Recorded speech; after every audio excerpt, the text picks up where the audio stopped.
Hey there, everybody. My name is Keith. And my name is Brian. And this is the Doop Movie Podcast.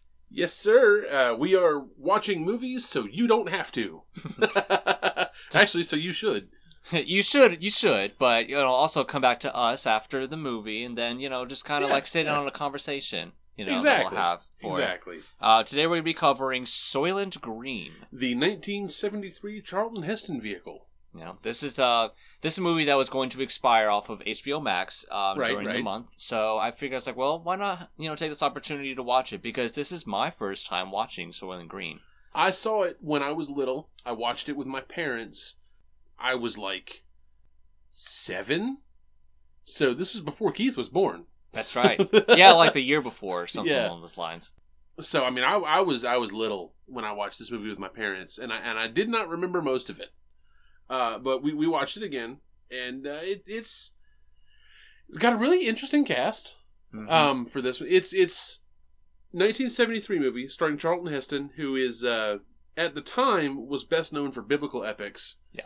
But this was also, he used all of his star power from the little movie you might have heard of called Planet of the Apes. Yes. To make this movie. Yeah. Like, this was kind of his baby. Yeah. Right? He didn't direct it. It was directed by Robert Fleischer on a $4 million budget, and it barely made back its money. Yeah. But it is very much a message film. Yeah. And, Heston would go on to get pretty heavily into politics. Didn't he head the NRA for a while? I'm pretty sure. Yeah. Or he was the head of a gun rights advocate group. I don't remember if it was the NRA or not. Like specifically, but, just that issue in general, he spoke about it, pretty heavily. But he was Ben-Hur, he was Moses, he was the dude from Planet of the Apes. And then all of a sudden there was this kind of off-the-wall movie about overpopulation and global warming. Yeah.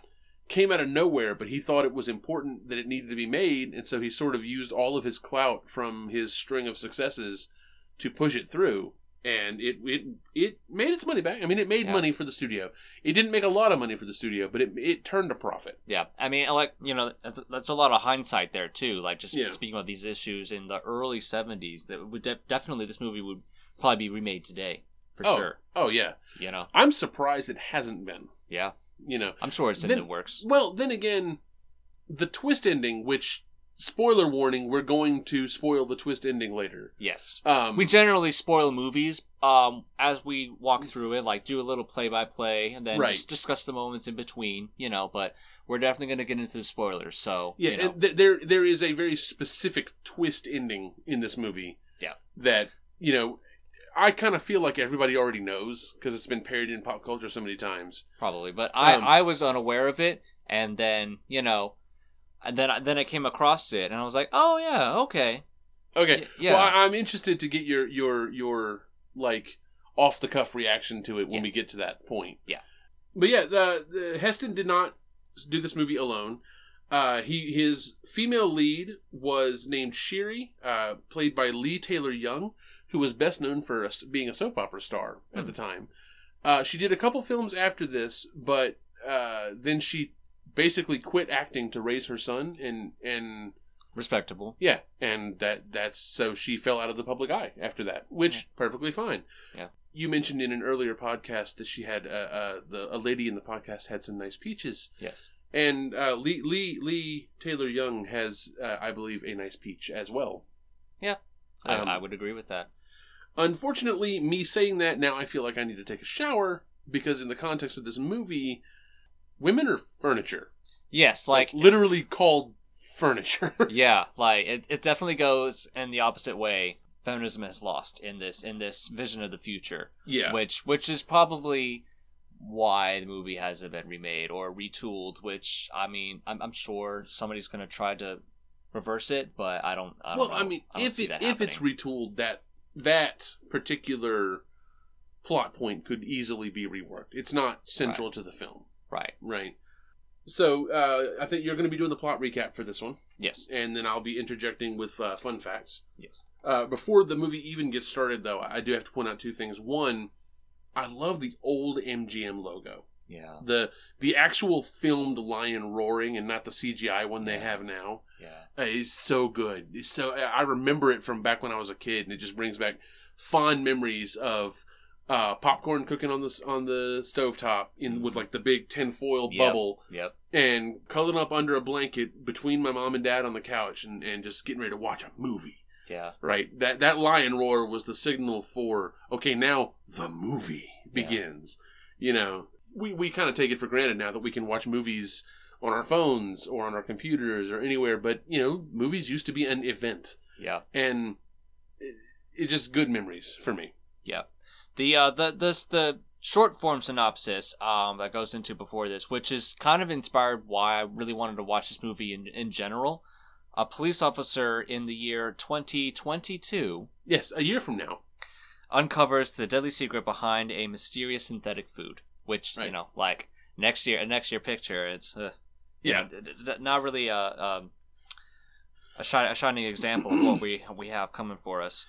This movie is set in 2022, and it's overpopulation is like the big thing. Like, New York City has 40 million people living in it. Which, like, you know, compared to the actual today, it only has like 8.5 million people. Yeah. Which, I mean, that's still big as it is, but it's not really too far from the truth, really. Yeah. You know, 5 times as many people.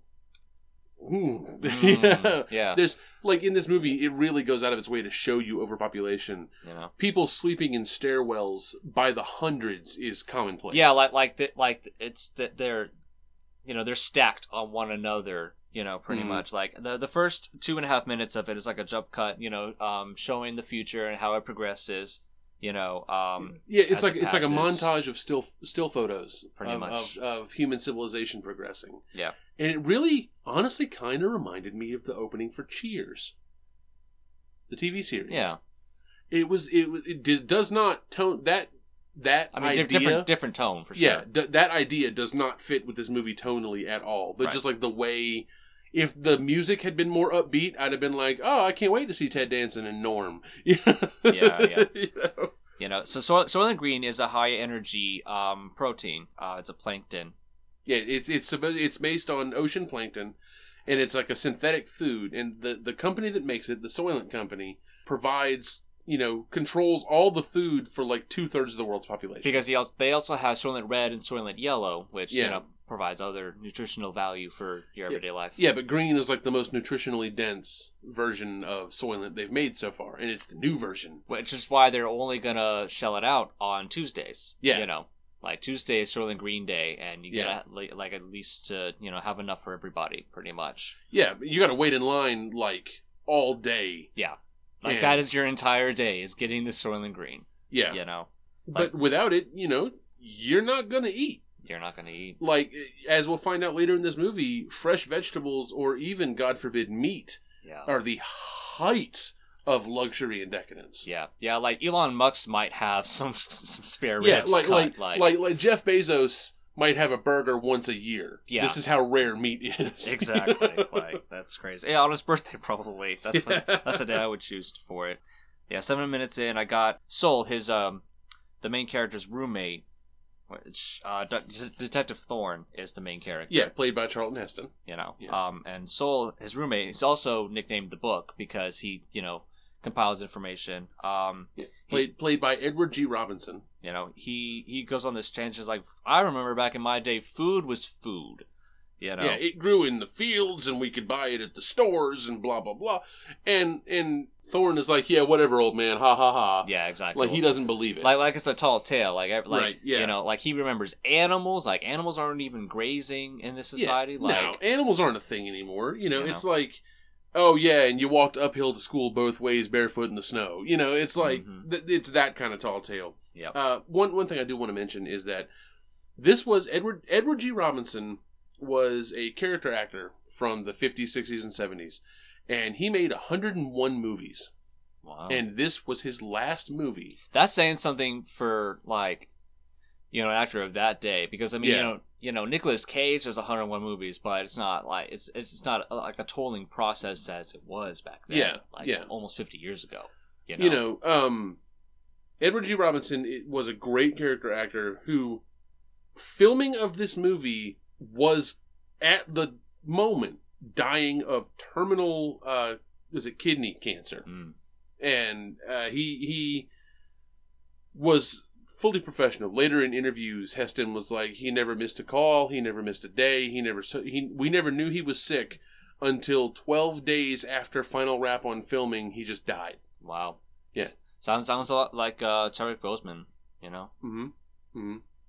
No one knew Chadwick Boseman was sick until he passed on. Yeah. No one in terms of like the public, like maybe, you know, some people on the insides, you know. Yeah, his family, maybe a couple of producers, so on and so forth, you know. But he's a book, and what this means is he's an analyst. He's a data analyst, basically. Yeah. And this kind of brings me to the first point I want to make for like the movie, the setting of the movie.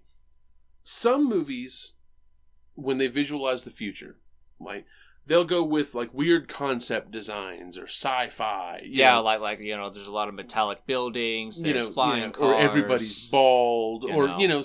It looks like the future. Yeah. This movie very much takes the approach of, fuck it, it's only been 50 years, not much has changed. Yeah. Which is actually kind of realistic because I mean, it looks like New York today. If they had had the brainwave to invent or to visualize some sort of like mass communication network, then it would be almost spot on realistic. Yeah, I mean, there are some things that, you know, we see, like Mr. Simonson. You know, we just dropped by his apartment after that, and then his furniture, Miss Earl. Yeah, he's a rich dude. Yeah, he's a rich dude, so he can actually have a person who, you know, who comes with the apartment and is basically his sex slave. Yeah, you know, that's what she is. Yeah. She comes with the apartment. She is owned by the apartment building, and if the tenant does not like her, she can be ejected from the apartment and a new sex slave brought in. Right. That's like part of your rental agreement. Yeah. Is she's furniture. Yeah. Right. And she's listed in the credits as furniture. Yeah. This is really kind of creepy. Yeah, like, I mean, it's definitely, it's you know, it's definitely a moral sort of toss and turning sort of thing. Like, she has a great life, and she can get food and hot water. They can run an AC in this building. Yeah. As opposed to being part of the pile of people that are outside. And that's a big thing in the world of this movie. First of all, there's a literal moat between the haves and the have-nots, which was very symbolic. Yeah. Which a character a person will cross the moat for nefarious purposes later. But there's a literal moat between the haves and the have-nots. And on the side where the have-nots live, people are crammed in like sardines. There is never a scene where there's any space around anyone unless they're inside Saul's apartment. Yeah. Right? And the only reason Saul has space is because he chooses to live in the attic where there's no even a little bit of climate control. Yeah. Right? With all his books. Yeah. Right? So he and Thorne kind of live up in that attic together. But they have to walk over, like, to cross what was like 6 or 7 flights of stairs to get up there. They have to probably walk past 50 or 60 people sleeping on the staircase. Mm-hmm. You know, this is how... contrasted with that, Mr. Simonson's apartment is big. Like, it's wide open spaces. It's not, the food is like fresh vegetables and fresh meat are shown to be like the height of decadence. Like, real bourbon is a major thing in this movie. It's like, oh my God, it's actual real bourbon. Yeah. This is just like the height of luxury. But the real luxury in a world that is so overcrowded, just to have, you know, 1,500 square feet of space to yourself is obscene. Yeah. And the other thing is, Keith mentioned air conditioning, is because global warming has gotten to the point where it's summer all the time now. Right. And they're in a constant heat wave and humidity is high. So everyone in this movie who is not in a climate-controlled building is constantly covered in sweat. Yeah. And it's actually, it really helps build the world. Yes, definitely. You know, that everyone you see who's not in a climate control, you know, rich person's house is sweaty and grimy, and the world looks terrible. Yeah. You know. Yeah. I'm sorry. Simonson's body, discovers, he gets killed by an assassin. Yeah, the guy who we said was crossing the moat for nefarious purposes, who has like a do-it-yourself crowbar. Yeah. Like, I don't understand that at all. Yeah. Why not just have a crowbar? But like, there's a whole big thing where somebody comes up to him and he's wearing a suit and they're in like a car park. Mm-hmm. And he's like, step into my office, and then they get into a car. Like, so they can sit down and talk to each other with, at least a modicum of privacy. Right. And he opens up this like velvet-lined briefcase with these two halves of I thought was some gadget, but the guy puts it together and it's just a crowbar. Yeah. I don't understand it. It's just to make it, I don't know. I mean, just kind of show the future aspect of it, maybe. Like, I don't know. But, yeah, he kills him. Shrill remembers her grandma's funeral. That's my next note up here. Remembers the grandmother's funeral. Mm-hmm. There was one little funny scene where the assassin is like sneaking through the building, and the security guard for the building walks down the stairs, looks around, steps into and then turns and like very happily opens what is obviously a broom closet, and sort of locks himself in the closet like, oh boy, it's closet time. Yeah. Like, I don't understand. That is funny. But yeah, Detective Thorne is called onto the case. And so he was searching the apartment for clues, and then he comes back home with Book. Well, he wasn't just searching for clues, he was stealing everything that wasn't nailed down. Exactly, yeah. Food, bourbon, pillowcases. Precisely. He was searching for clues, and then, the great things in life as well. Yeah. Like, he brings back home real food, bourbon, 2 volumes of summary reports for Book. Yeah. Which is... Oceanographic reports. Yes. Which come into play later. Absolutely. One thing I did want to point out is he gets a little handsy with Shiri, the girl. Yeah. He comes off as just a little bit rapey. Yeah. It's like, oh, that's creepy, but she's a prostitute. Like, that's her whole job. That's it. She just comes with the apartment. You know? I mean, that develops into something. But Thorne assumes it was an assassination attempt, just based on the fact that the alarm, didn't work. Nothing was stolen. But until he got there. Yeah. He got there. The bodyguard was gone. Like, he was, like, timed perfectly. Like somebody was watching, like, casing the place beforehand. Yeah, the bodyguard took the girl shopping. Yeah. At the behest of the dude. And actually, I did want to point this out just because I am a gigantic nerd. Mm-hmm. When you're first introduced to the girl, to Shiri, she has been given what's called a toy. Yeah. It's a kind of a retro-futuristic stand-up arcade cabinet playing Space War. Mm-hmm. That one of the very first video games ever made, like the original version of Space War, was made to run on an oscilloscope by bored scientists. So it's really cool that they figured video games would be a thing that people played with 50 years later. And, they're kind of right. We do play video games 50 years later. You know what? There's actually a resurgence in old school vector graphics like that. Yeah. So, yeah. maybe we can play Space War someday. I'm making faces at you as though the audience can see that. So. But yeah, and there was something else. Oh yeah, he was talking about his theory about the assassination attempt in the chief's office, and in the background. Oh yeah, you want to tell who was? Yeah. Finish your thought first. Yeah. Yeah. There was a little poster in the background called Re-Elects Santini. Yeah. And that name's going to come up later on too. Yeah, Santini's the governor. Yeah. But the police chief is Detective Hatcher, played by Brock Peters. You probably don't know who he is, but you've probably heard his voice. He does a lot of cartoon voice work, but one of the most notable things he's known for is, if you've ever listened to the Star Wars BBC radio dramas, he was the voice of Darth Vader. And also he played the Benjamin Sisko's father on Star Trek Deep Space Nine. So he's one of the few actors who has been in both a Star Wars and a Star Trek, and is not typecast from it. Yeah. I thought, I like him as an actor. He's really cool. Mm-hmm. He's got a very distinctive voice.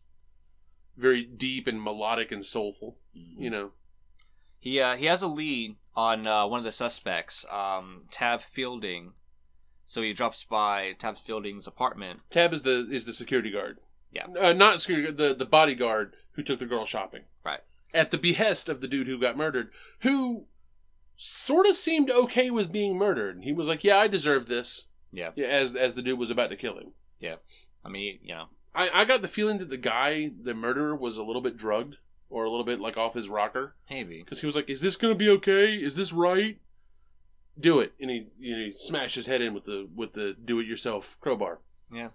But that's never remarked upon later. Like, I guess we'll get into that later on as to why, you know, it went more so, you know, his way.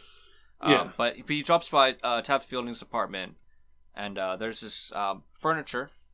Her name is Martha. Played by Paula Kelly. They have a 4-year relationship. You know, yeah, apparently she was a big name in the blaxploitation movies back in the day. Yeah. Yeah. And then let's see, Thorne lifts the spoon that she was using. You know, so Martha was sucking on like some strawberry jam. Right. You know, onto this spoon. Which you don't know that yet because it's just red. Yeah. Right. So I thought it was Soylent Red. I thought she was eating Soylent Red. Yeah. Because they had made a specific point of mentioning it, but then it turns out as he is like wandering around looking for stuff to steal from this apartment too. Yeah. Because he's a cop, so he's allowed to steal shit. Right. Apparently. Yeah. You find you notice it's evidence. You notice that he took the spoon, right? And you'll learn more about it in a minute, but.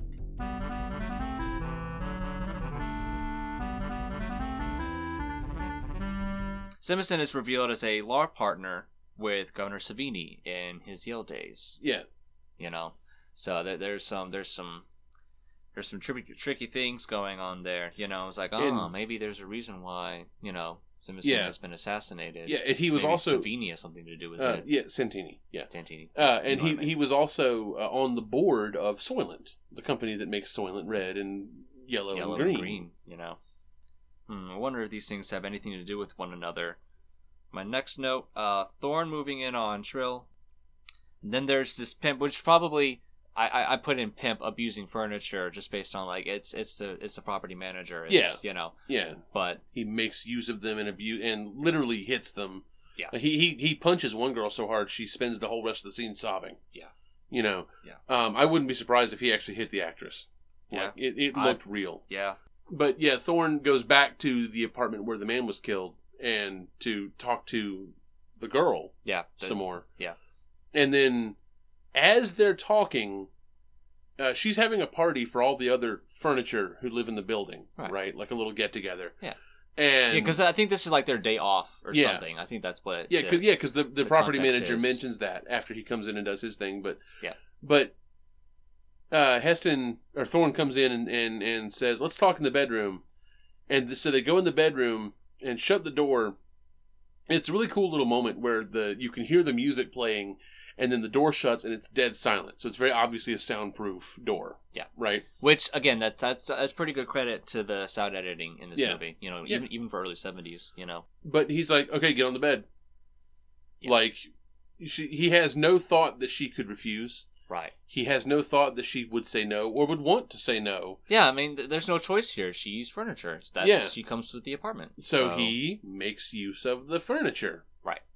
And then, like, we find out later that he keeps coming back to see her. Yeah. Because he, like, connects with her on a personal level. But their first interaction is very transactional. And it's not even like she gets anything out of it. It's, you are a slave. Get on the bed. Right. And it's not like that he was, aggressive per se. Yeah, it was very much it's like, no, this is happening next. Yeah, it's very much okay, well, this is what's expected of you, so let's do it. Yeah.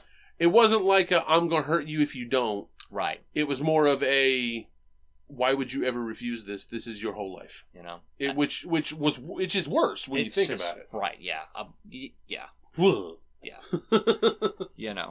Very, very sexploitation influenced this plot point. Absolutely. But then Thorne, exits the bedroom. Then he comes down onto the property manager and was like, I invited all these furnitures here, like sort of standing up for... That's part of my investigation. Yeah, exactly. Yeah, because the property manager kicks open the door and he starts, beating on the women, and it's like, we give you a day off and we don't have to, and what are you doing here? Right. And he obviously he gets off on abusing these women. Yeah. Right. Yeah. And then Thorne comes out and is like, oh, by the way, I asked them to come here. Yeah. The fuck are you doing? Yeah. And so the guy gets kind of scared off, but obviously the mood is broken now, and so the party breaks up. Yeah. And Thorne leaves. Yeah. But he does get more information about guests that the Simonson had, or is it Simonson or Simonson? I'm just pronouncing it Simonson. I don't know if it's supposed to be pronounced Simonson. The corpse. the dead dude. Yeah, the corpse, The big one that she mentions is that she mentions a few names of people.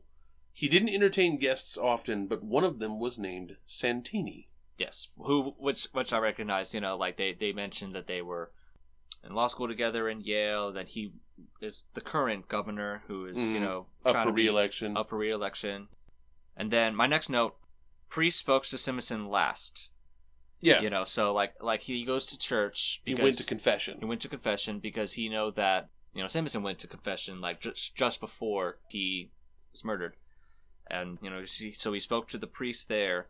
And did the priest to me came off as though he was drugged, or he was drunk, or there was something wrong with him. I didn't get that impression. I think that it was more like something he heard has sort of broken his mind.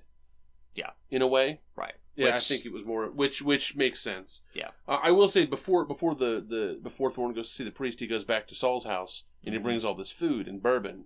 Yeah. And there's this like montage of cooking and eating and laughing with each other. Mm-hmm. Like the sheer joy of eating real food. It's a real humanizing moment for the two characters. Yeah. This guy Thorne, who has been a bit rapey and a bit thievy and a bit callous, right, obviously cares for this old dude, a lot. Like best friend, father figure kind of a thing. I mean, this is a great moment for a book too. This is the old world that he knew. Yeah, this is food like I used to have. And he takes joy in cooking it and preparing it properly. And at the end of it, Thorne is like, I've never eaten this good. Mm-hmm. And Saul is like, we used to eat this good all the time. I haven't eaten this good in years. Yeah. And Saul talks about going home. Maybe it's time I go home. Maybe I've had enough here. Yeah. And that's Thorne is very much against it, and it's not shown what going home means yet. But I did make a note here that remind me. I want to come back to that note when we find more about what going home is. Mm-hmm. Let's see. Yeah, so just after that church, and then we go back to the police station, and Thorne's boss, the deputy, is trying to bury this case. Yeah, because he's getting pressure from this dude in sunglasses who is like the Santini's henchman. Yeah. Right. I looked this up and I couldn't find one way or the other, but did the dude who played Santini also play Murdoch on MacGyver? I don't know. I haven't watched MacGyver, so I'm not really confident on my knowledge on that. I don't know if it's the same guy. My Google foo failed me for this one, but they look similar enough. So it should, if you're familiar with the 80s TV series MacGyver, think of the nemesis Murdoch, and you'll sort of understand how Santini looks and acts. Yeah, I guess is what I'm getting at. But like his henchman. Mm-hmm. Is this big dude in sunglasses, and he's in the office with Hatcher, the chief. Yeah. Saying, no, you're going to close the case now. No, this case needs to be closed. This is it. This is done. You can't investigate anymore. You're coming too close. So because of this, Detective Thorne, he is sent to riot control, which is something that they have to do every Tuesday because Soylent Green is just so popular. Yeah. It's flavorful. It's the best one. It's and filling. Everybody, filling. Yeah. Like it'll satisfy you throughout your entire day, and everybody will literally kill each other to get some Soylent Green. Yeah, like there's very specifically made. A woman is she comes out of the little building where everybody's lined up to go in and get their bag of Soylent Green. Yeah. And she's like, I've stood here for 12 hours and I only got a quarter kilo. And it starts a riot. Yeah. Because they make an announcement over the bullhorn that, like, the supply is starting to run out. Everyone disperse and go home. The scoops have been called. Yeah. Which, the scoops is actually, it's funny to me. I was thinking it meant, like, the paddy wagon... Or, like, you know, special riot officers were being called in. No, it's these snow shuffling. Yeah, like, literal scoops. It's literal scoops. We're going to scoop you into the back of this vehicle. Which, that in and of itself, it kind of broke the reality for me a little bit, but it was still funny. You know? See, that didn't break reality for me. What that did was these are obviously repurposed garbage trucks. Right. Treating people like garbage. Yeah. Which fits with the theme of the film. Yeah, exactly. Like, nobody has money for this in this future, so they're not going to have the most advanced material to take care of everybody. Right. Assassin took out innocents before the scoop finished him off. You know, that's my next note in here. Because the assassin showed up in the crowd again whenever Thorne was on riot control, you know, because the henchman obviously let him know. It's like, hey, man, he's there now. He was following Thorne around earlier, which is what made Thorne go back and demand to be kept on the case. Yeah. Right? And now he starts shooting at Thorne during the riot. Yeah. And, like, 3 times he shoots and winds up hitting a rioter instead of Thorne. Yeah. And at one point Thorne says, well, screw this. I'm going to take off my giant police football helmet that is such a target. And he kind of blends into the crowd to escape. Which, I mean, it's scary, but it's effective. You know, it works. I mean, yeah. And then, do you have a note about the scene with Santini here? No, I have some notes about book after this. Okay. There's a scene, I don't know if it's right before the riot scene or right after it, where Santini is talking to his henchmen, and they're walking through, like, a big tented off area in what is called Gramercy Park. Mm-hmm. And it's a famous park in New York, and it's the last surviving tree in New York City. And they're trying to plant saplings around it. Yeah. And I made a note here that in a world of gray, lush green is akin to heaven. Yeah. Right? And the whole world is gray. Yeah. You know, it's super hot, there's no vegetation, everything is some shade of gray or black. Yeah. Right? And this guy is walking around trees and giving orders for dirty deeds to be done in the dark. Yeah. You know. Yeah, it's a great, you know, setting for him to do these deeds, you know. Yeah, Book is also following the case. You know, he brings the reports that he got from earlier. The oceanographic reports that Thorne got from Simonson's apartment. You know, he got those reports, and he's bringing them to the Supreme Exchange, which is like the library of all knowledge. Yeah, it's like the library, or it's this movie's equivalent of the internet, pretty much. Yeah. You know, but it's a bunch of people who have all the reference books ever printed. Yeah, and they go through Saul, and, like, the other books who work for who are the police analysts. Yeah, go through these reference books, and then they come to find out. You know, this is where we find out that Simonson was on the board of Soylent. Yep, and that a lot of the logs in that oceanographic report, this was an unnumbered copy of the book. Yeah. Of this report. These 2 volumes of this report were not supposed to exist because the number they had in the copy of this they had in the exchange has different information in it. Which is why he kept it at his house instead of, like, you know, in the actual Supreme Exchange. But they found out that the ocean can no longer produce plankton. Yeah. So what's this food? Yeah, but Soylent is... What's this food? They're all over television talking about how it's Soylent Green, made from renewable ocean plankton. Food forever, you know. But the ocean can't do that anymore, so what's this... the ocean is dying. Now? What's this food now? You know? So Saul leaves the exchange and goes home. And then we find out what going home means. Yeah, and, well, he goes back to his house and leaves a note for Thorne. Yeah, that says, I've gone home. Yeah. And... this is where Thorne shows up and gets the note, or does something else happen first? I think Thorne shows up and gets the note. And that's right, because he rides the truck from the... Okay, yeah. Okay. So... he... You know, Soul, he goes to this exchange, which, again, we don't really know, like, specifically what it means. To go home. You know, it's not said in detail, but the way we're talking about it now kind of, puts into context. But there's this building, and there are so many people on the inside of this building. Like, old people. Like, I'm just thinking back on that, whenever I was watching it, I was like, oh my god, that's what they're all doing. Like, he tells them his favorite color. He tells them some images he would like. It's his favorite music. Mm-hmm. Something that he would like to hear. So they put him in this chair. They turn the room orange. Which is his favorite color. I forget the name of the song, but it's like a classic. It's Vivaldi. Yeah. And then there are images posted on the wall of nature, of water, of sun, of like. Oh, it's full on movies. It's like the whole room is like a giant IMAX screen. And which is great. If you're just gonna watch a movie, but yeah. I mean that's not what he's doing. Well, he drinks a drink. He right, does drink a drink, which you find out later is poison. Yeah, because when he gets to this building, he's like, "No, you promised me the full 20 minutes." Yes, sir. We would never renege on that. Right. So he goes into this like giant IMAX projection of the world as it used to be. Yeah. Lush green fields and burbling streams and deer and other animals, things like that. Yeah. And he's crying, he's tears streaming down his face. This is the world I used to live in. Yeah. And Thorne finds the note. It says, "I've gone home, Saul," and he books it for whatever the building is, home, whatever that building is. Yeah.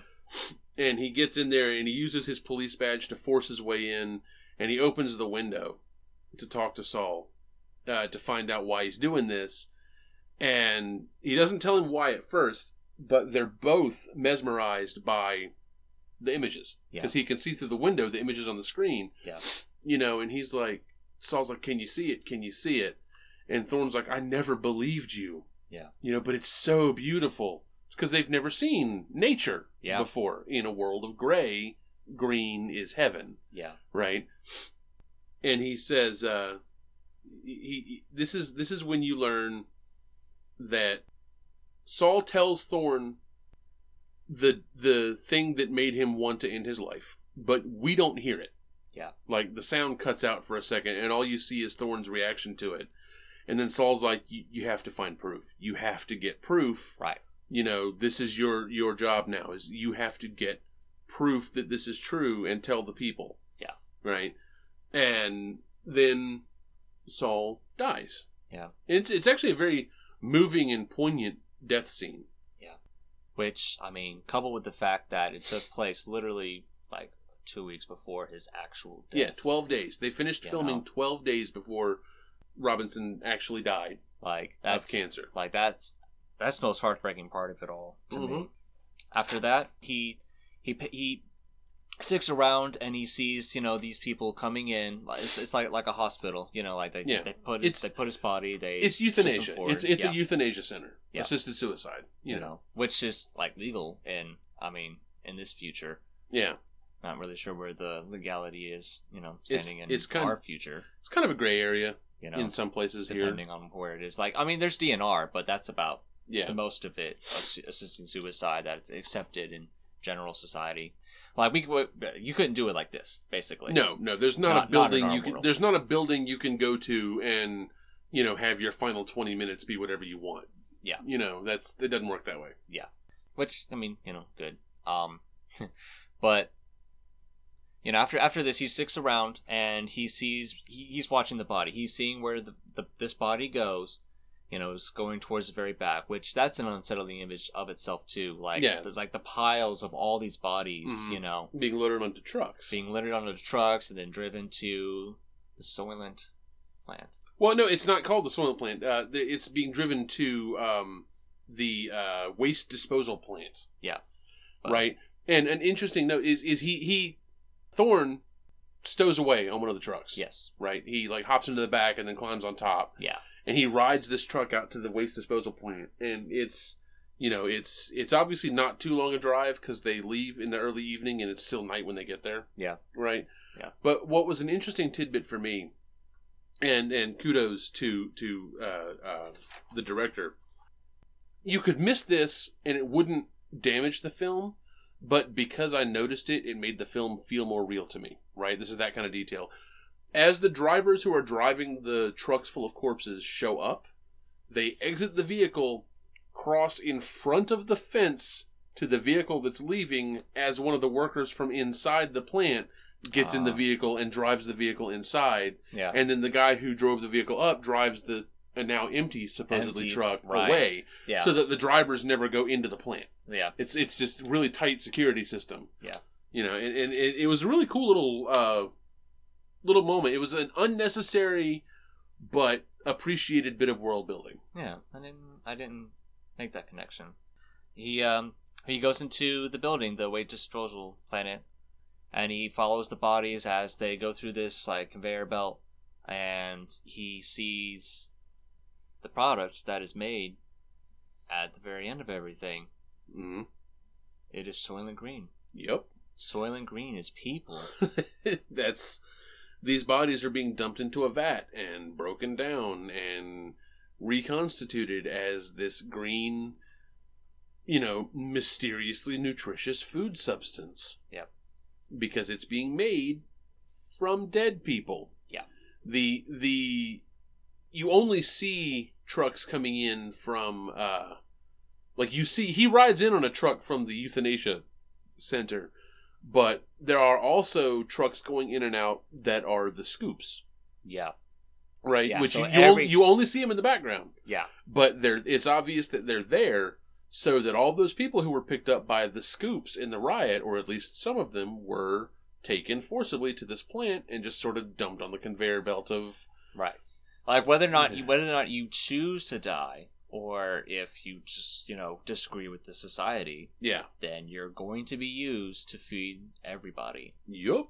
Soylent Green is people. Soylent Green is people. And that's, eventually he, leaves the facility. He gets followed by a few, guards. Yeah, having seen it with his own eyes, he gets noticed by some workers at the facility, so he makes his escape. Yeah. Right? He fights some of the assassins. He fights some of the guards, like in hand-to-hand, knocks a few of them out, and then he gets out. He gets out on a truck the same way he got in. Yeah. Right?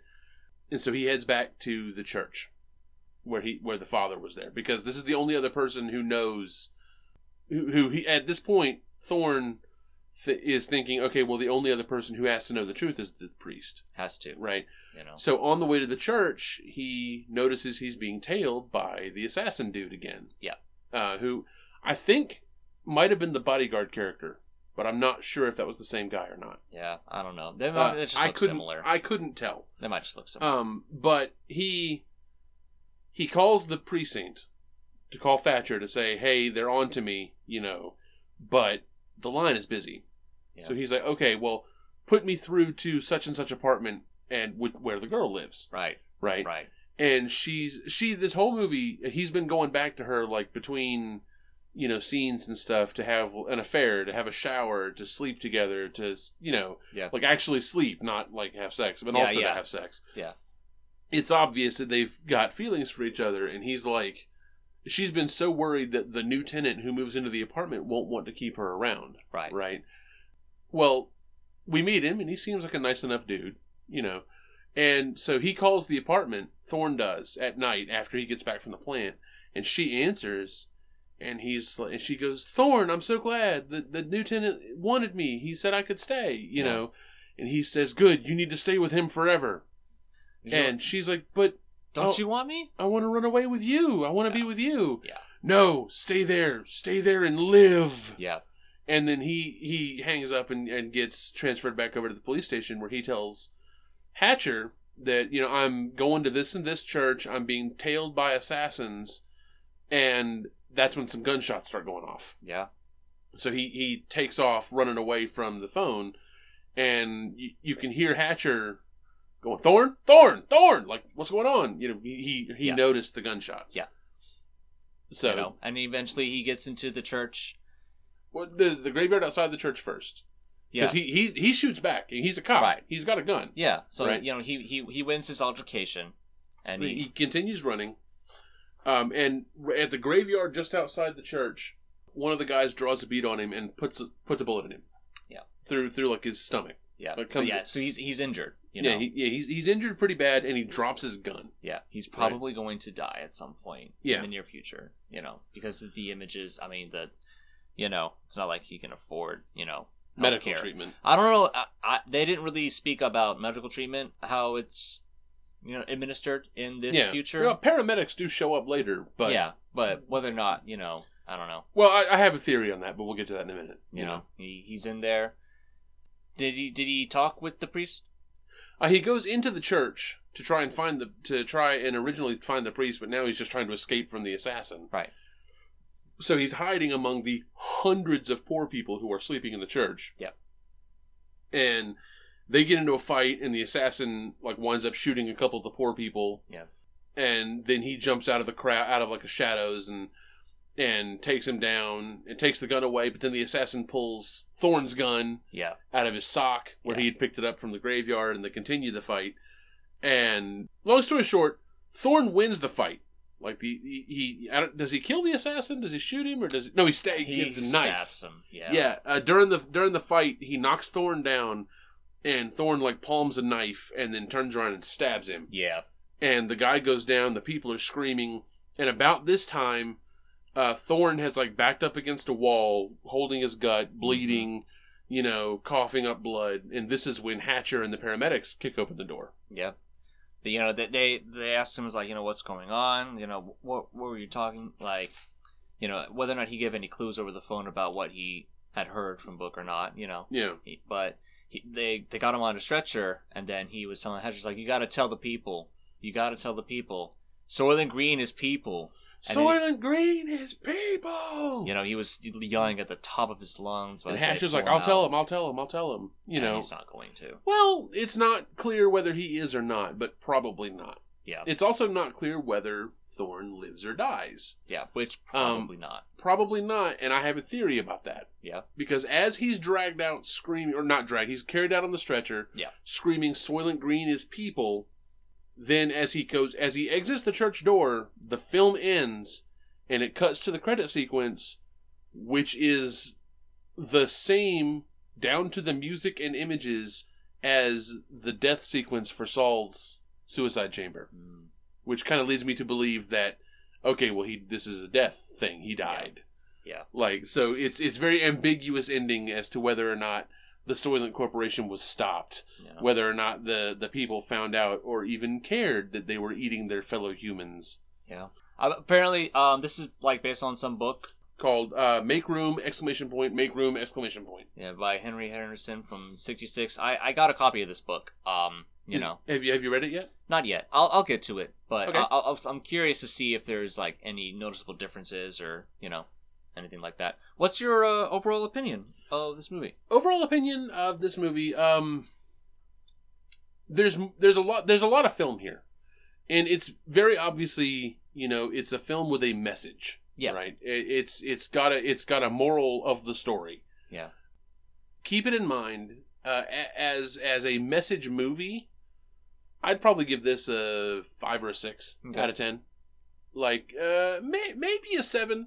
Some of the acting is really good. Yeah. But then again, that's kind of counteracted by some of the really regressive treatment of women. Right. And I understand, there's that in general. It's a difficult topic to get around, especially today. But I can also view it as a form of criticism based on what might have become a future. Yeah. That could be Richard, the director, talking down to that idea. Yeah. Yeah, and I could say this very well could have been the future if not for one thing that completely altered the course of human history. Right? The most significant event in human history is the invention of the internet. Yeah. Right? Having the collective knowledge of humanity at our fingertips, along with easy communication with basically anyone we would ever want to talk to, right, has fundamentally changed so much about society that things are way different than the retrofuturists at the what we call now. Yeah. But people like back in the 50s and 60s and 70s, they thought the future was just going to be a more technologically advanced version of their time. Right. Right. So if it was 1975 and all of a sudden population was this bad, then yeah, Soylent Green would not be a fiction film. It would just be a documentary. Right. Right? Right. But technology has progressed at a staggeringly fast rate. Yeah. Technology increases exponentially faster as time goes on. It's an exponential function. Right. And that's a good way to put it too. Exponential function. Yeah, they didn't conceive that we would have the technology now that they had. Like, for them, the height of technology is playing Space War on a small arcade cabinet, right? Whereas for us, we play video games. We talk about decadence. We treat video games that take thousands upon thousands of man-hours of work, photorealistic renderings, stuff that would be magic to someone as early as 30 years ago. Right. Right? We play it for 5 minutes and go, hey, this sucks, and never touch it again. Yeah, we criticize the things. We treat it like they treat people. Yeah. It's this. We take the most decadent things that could be imagined by this world, and we treat it like it's just whatever. Yeah, who cares? Yeah. And there's always a new thing coming along. That's it. But this is very much a message film. It's very much about, the global warming is a thing that's happening, and overpopulation is a thing that's happening. Yeah. And they both are still happening for sure. They are.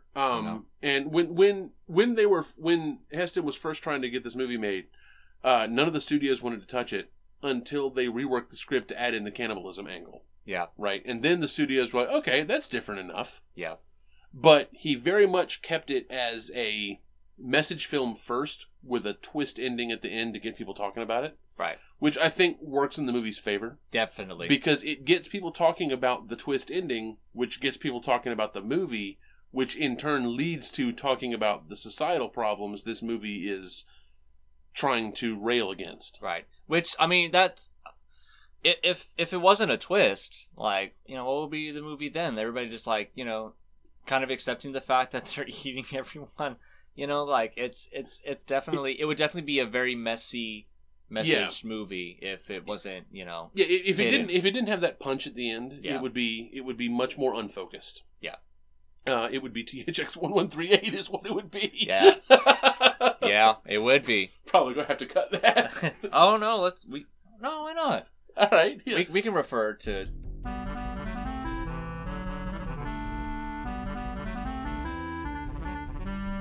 I would give this movie a 7 out of 10. I really enjoyed it. I've already forgotten. Did I give it like a 5.5, a 6? You gave it like a 5 or 6. I've talked myself up to a 6. The more I think about it, the more I've talked myself around to enjoying it more. It's one I'd go back to. I'm definitely looking forward to reading the book for sure. Seeing how different it is, or if it expands on the themes.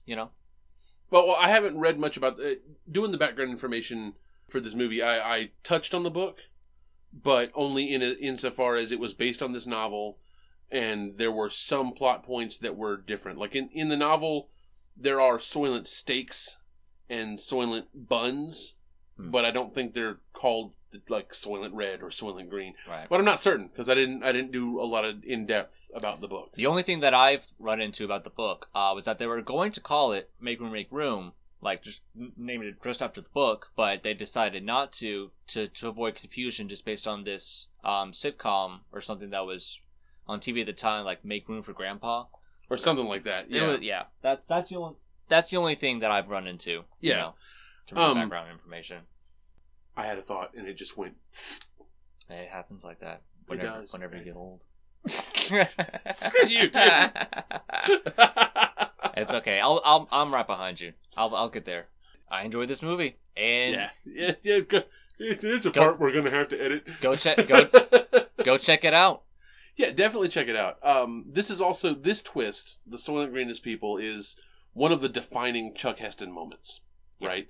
Like, his big thing is the whole, like, screwing up his face, screaming, you know, just off camera, or just, like, at someone just off camera at the end of a movie to, like, as the punchline to the film. Not as, like, to a joke, but, like, as the bottle cap to the end of a film. Yes. You know, Planet of the Apes is, you did it! You finally did it, you bastards! You know? Yeah. And then this one was, Soylent Green is people! Yeah. And then, what was it when it was Ten Commandments, wasn't it Let My People Go? Was the one he was screaming? That was his, like, big line? Probably. It wasn't at the end of the movie, but it was, Let my people go! Yeah. You know?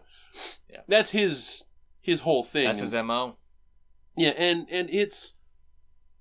He doesn't do a lot of overacting in this movie. Yeah. Right? It's a good performance from Charlton Heston.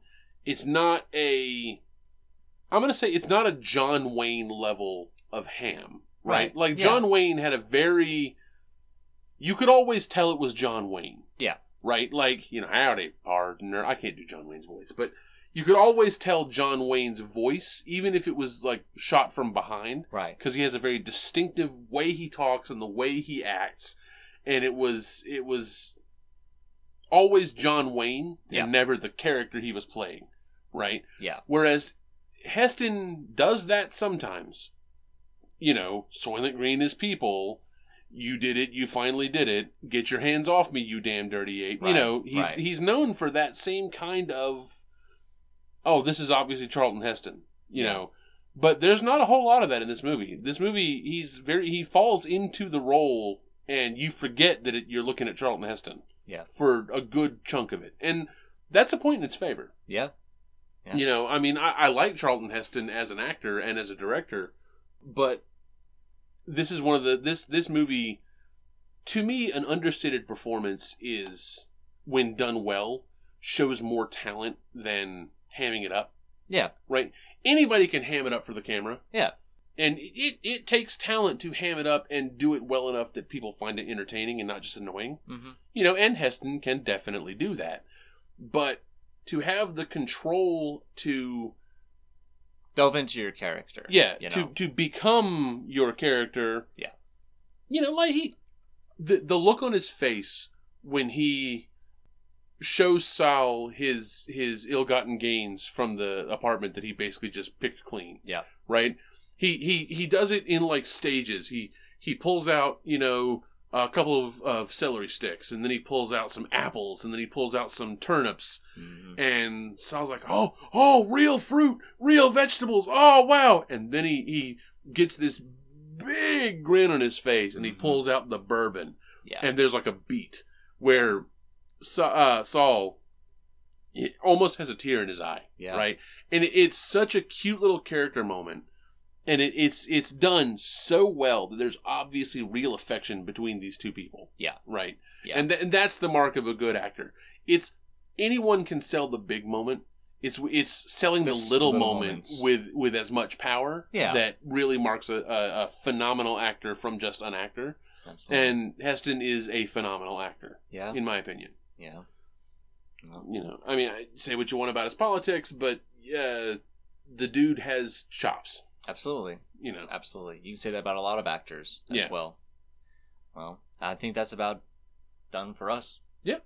So that is going to do it for today's episode of the Doop Movie Podcast. My name has been Brian. My name has been Keith. Yes. From now on, I shall be known as Keith. I'm kidding.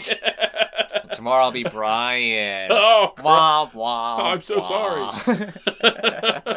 Yeah, enjoy the anxiety and back pain. I will. I'm already developing it. Oh, anyway, guys, thanks for hanging out with us as we talked about Soylent Green. It's a classic for a reason. Yes. It's been... The twist ending of it has been parodied in pop culture so many times that I'm sure everyone knows what it is. And if you've listened to this podcast, you definitely know what it is. Yeah, you better. And but it's worth it. It's worth it as a performance movie, as a character piece. Yeah. but it's also worth it as sort of a time capsule of what they thought the future was going to look like. Yeah, and 50 years ago. And how close it is today, and, how these issues are still a thing. Yeah. So join us next week for the Doop Movie Podcast, and we'll see you all later. Bye, everybody. Bye.